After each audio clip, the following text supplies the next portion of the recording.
Printable Science presents a 3D printed studio stand in our ongoing series of the 3D printed YouTube studio. Tripods are great things, sort of. I mean, you know, if you're out on an African safari and you want to take some nature shots with your camera, then a tripod is a must. But for the YouTube home studio, they're really not all that great. First of all, there are these legs, 3 of them. I guess that's why they call them tripods. Secondly, price is a little deceptive. Sure, you can find a tripod for $15 or $20, but these cheap ones are so fragile that even the slightest knock or bump will cause them to fall over. You're going to have to spend at least $60 or $80 for something decent, and those better, bigger tripods also take up more floor space with their feet. This may not be a problem for you folks with large rooms or studios, but for the small YouTube content creator, you're going to find yourself kicking a lot of tripods over and generally making a hash of things. The primary advantage of tripods is that their infinitely adjustable legs allow you to create a level platform no matter how rough the terrain. But in a room, we're talking about flat floor, so we really don't need those legs at all. In fact, in most professional studios, they don't even use that many tripods, opting instead for what are called studio stands. Now, a studio stand is just basically a vertical pole stuck in a heavy base, and what the stand surrenders from the stability of widely spread legs is made up for by a heavy base. And those bases can get quite heavy, because if you've got something like a $50,000 camera hooked to a studio stand and someone bumps into it, then you want the person who did the bumping to fall over and not the stand with the expensive camera on it. So at Printable Science, we designed a studio stand as part of our 3D printed YouTube studio series, so you can have a better solution than a tripod and a cheaper alternative to a professional studio stand. The design is quite simple, and it involves a bit of recycling. It only requires an empty milk jug, a length of Emt tubing, and a 3D printed insert that can be screwed into the jug. And so all we do is screw the insert into the jug,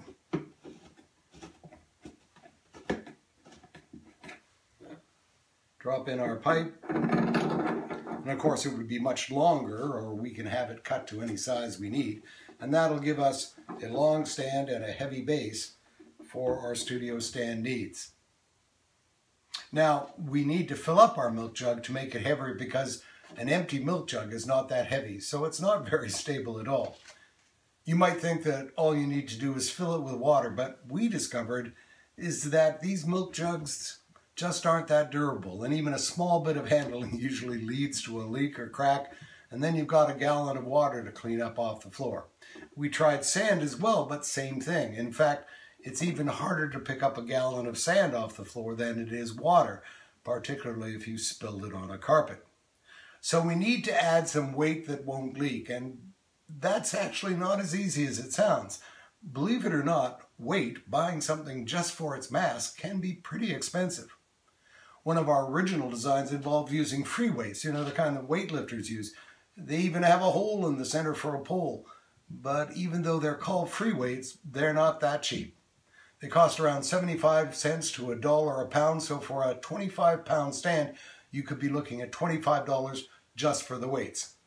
You could use scrap metal or even coins, but the metal will need to be small enough to fit through the jug's opening. And as you'll find, even scrap metal can be pretty expensive by the pound. And if you're going to use coins, you're going to be investing a lot of money in your stands. Granted, you'll be able to recoup that if you ever stop using your stands, but even pennies are going to tie up a notable amount of cash. After a fair amount of cogitation and investigation, we settled on concrete.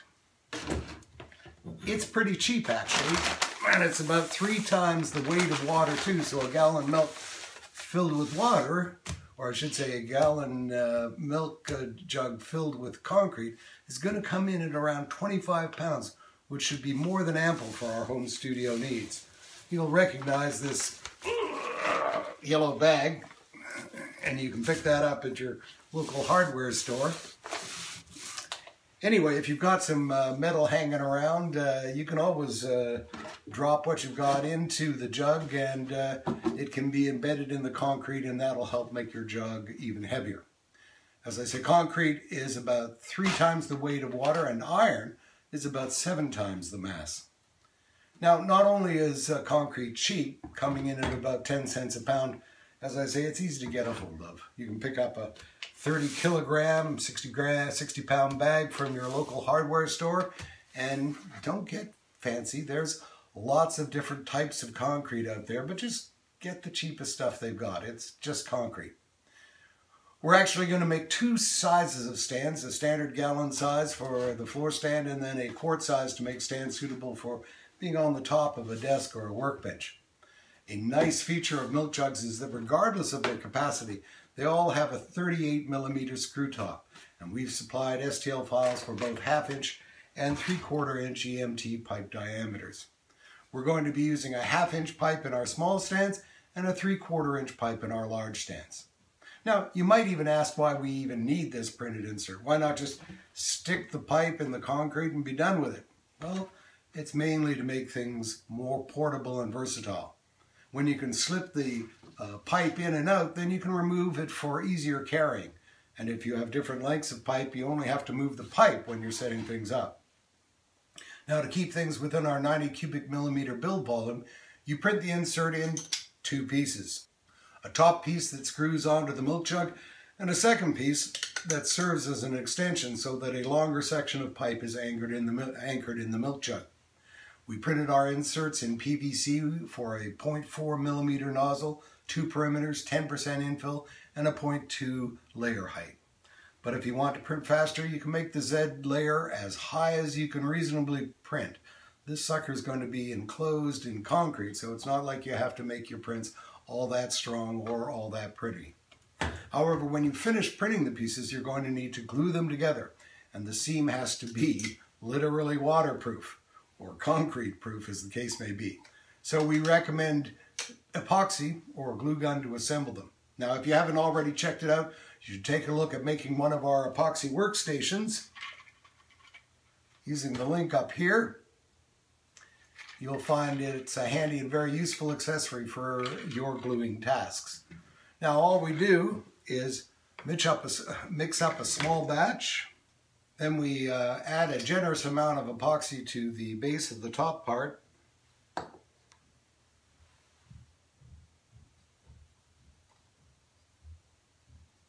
And slip that into the base. Then it's also a good idea to take some epoxy and put it on the seam where they meet.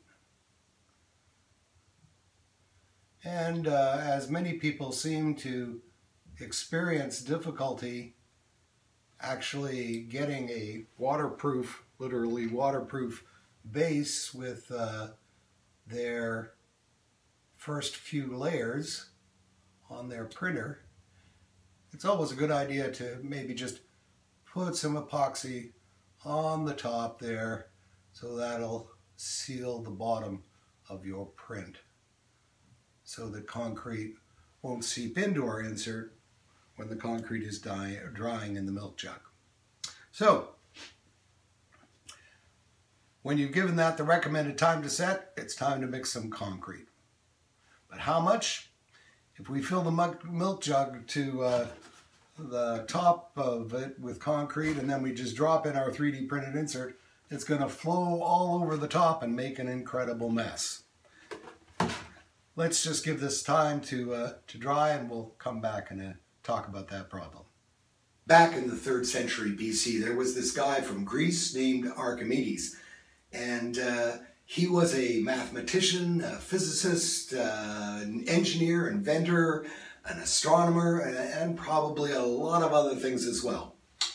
One of the many things he discovered was the physics of displacement, which simply put is just an observation of the fact that if you stick or submerge something in water, then the water level is going to rise as the water gets out of the way of the thing you're sticking in it.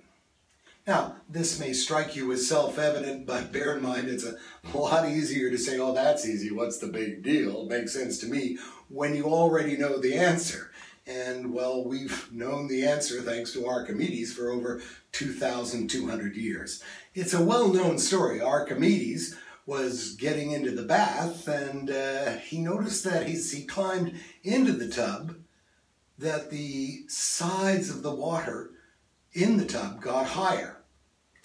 He got so excited about this that he jumped out of the tub and ran out naked down the street shouting, "Eureka, Eureka," which, as all you Greek scholars know, means "I have found it," or "Pants, what pants? Who stole my toga?" What he realized was that the water is displaced by the object that is submerged in it, which is exactly what we need to know for our project today. Now, the real story is a lot more interesting and complicated than I presented it.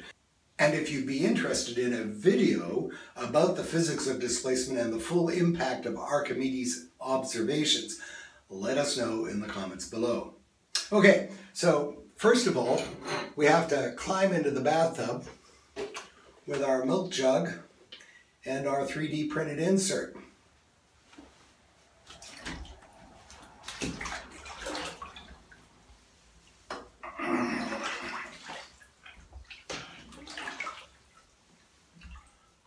We then fill the milk jug with water.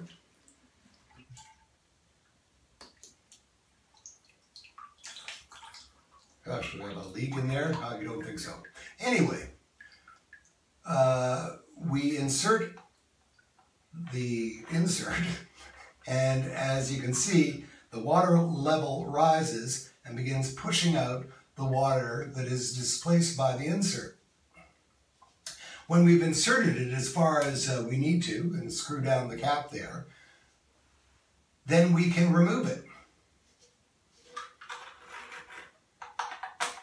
Now hopefully you can see on the side of the jug where the water level ended up, because that's exactly how much concrete we need to add to this milk jug so that we can screw in the insert all the way and have the level rise to the top, but not above the level of the cap. So thank you, Mr. Archimedes. Hey, good news. Apparently, you don't actually have to be in the bathtub for the displacement thing to work. Turns out you can do it with just a jug filled with water and the insert. And with the jug sitting in a large bowl to catch the excess. Who knew? Anyway, you won't have to get wet. So as you can see, we put that in there and we screw it down. We take it out, and that shows us the level that we need to fill this with cement and yet not have it overflow. So I'll just mark that on the side. And let's mix up some concrete. It's just like Jell-O. You just add water. So now we just shovel in the concrete until it marks up with the mark we made in the side.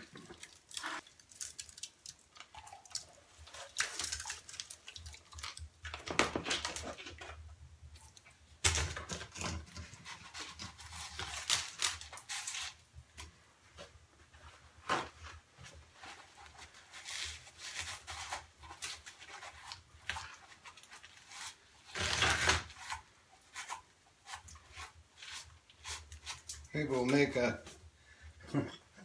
another vid sometime of doing this properly. So we just take that, work it in, screw it down, and give it a chance to dry. And when it is dry, of course, it'll be all set.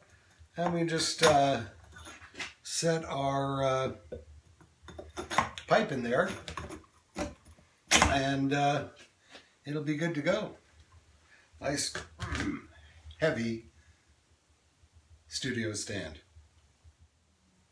In our next 3D printed YouTube studio series, we'll be providing you with some valuable attachments for our studio stand so you can take advantage of it in your work. If you're one of our Patreon supporters, make sure to drop around our Patreon page and find out how you can, 1, get an STL file for printing the insert as a single piece, although you will need a printer with a larger build volume. 2, get STL files for different diameters of pipe or tubing if you'd rather use PVC pipe or doweling or perhaps even gas pipe.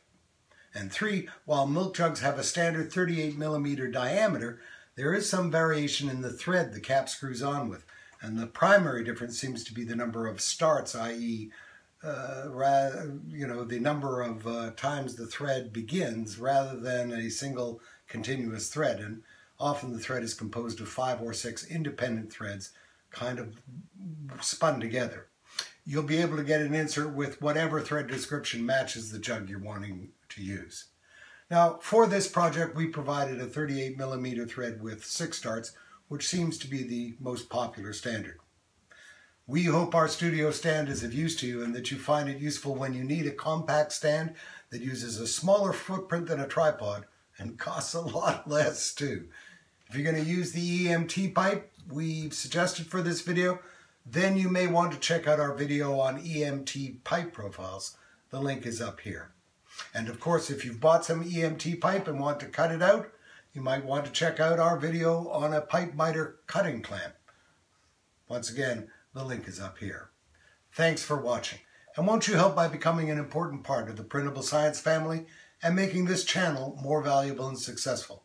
You can help us out by taking the time to watch this video in its entirety and other Printable Science videos as well, as it will help us. And why not while your 3D printer is printing off this project?